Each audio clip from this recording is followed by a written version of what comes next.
Here's Brody Brazil. Let's get to the airport and FAA side of this. You're looking at Harry Reid International Airport. This is one of the busiest sets of runways in the country. And what you're looking at are two sets of parallel runways. I think it's runway 1 going this way and 19 facing the southerly direction.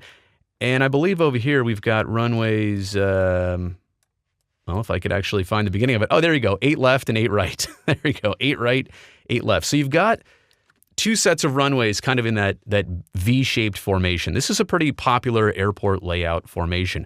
I've also got highlighted in yellow the entire 36 or 7 acres of the Tropicana Hotel site. Now, there is a VOR, which is a navigation aid.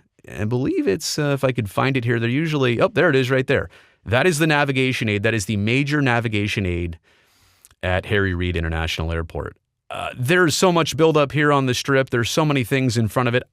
I don't think that is going to be a factor. It's quoted by the FAA. I mean, if you built a Major League Stadium here or here, that might be a factor to your navigation aid that's on the field at the airport. I think the biggest question the FAA will have, and I'm not saying that this is a deal breaker by any means, is actually with the retractable roof stadium right here, what does it look like when the roof is wide open and you have that light source emitting that's needed to brighten up a Major League Baseball field in all corners and quadrants at 10 o'clock at night when airplanes absolutely need to land and use these runways? Because you're really not on an approach path. You're not really in an approach corridor.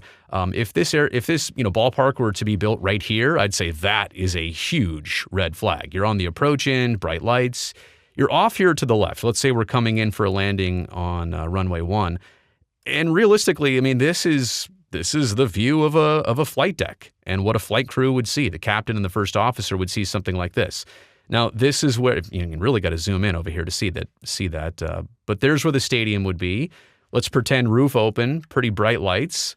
What is the distraction factor out there? I mean, certainly there could be something. There could also be nothing. If you design this properly, all of your lights are below a stadium roof line. I mean, look, the Las Vegas Strip at nighttime, it's already right there. It's already lit up, but there's plenty of bells and whistles and lights going on there.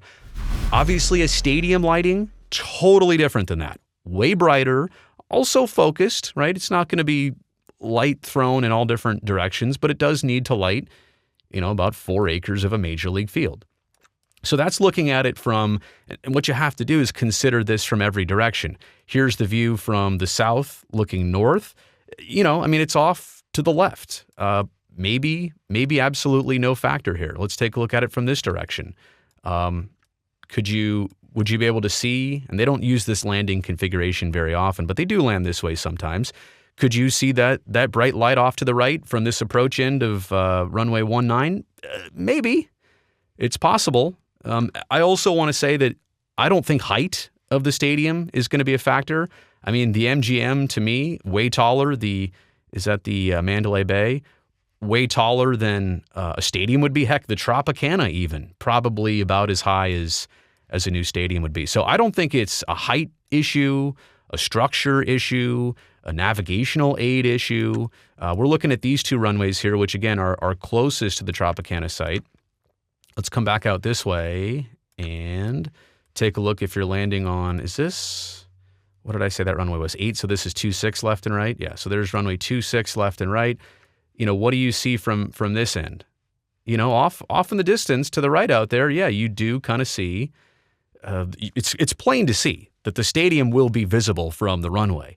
How much light will be emitted from it at nighttime? This is really the only thing I could think of the FAA having any type of issue here. And again, what that means, who knows? Look, you make this a completely domed stadium, or you say that all night games have to be played with the roof shut, and I don't see any factor at all here. Actually, coming from this direction, landing on the 8s left and right, this is probably the least of the factor. The stadium would kind of be blocked, if you will, by other buildings and structures, and really from this angle, it's off in your peripheral, so probably not a factor. But again, I mean, that's one of the studies being done. I go back to the other thing. Beyond the safety of air travelers, I mean, this is one of the busiest intersections of people leaving the airport, making this left on Trop, and having to head to the Strip. And 30,000 people in and out of there. I think that might be the bigger question. Again, I pulled this up earlier because I wanted to show you, the nav aid, the navigational aid is right there on the side of the airport. But again, I don't think that has much or anything to do with it. I don't think the structure height has anything to do with it. I think the only thing they will look at is the light, whatever light is being emitted from this stadium when the roof is open.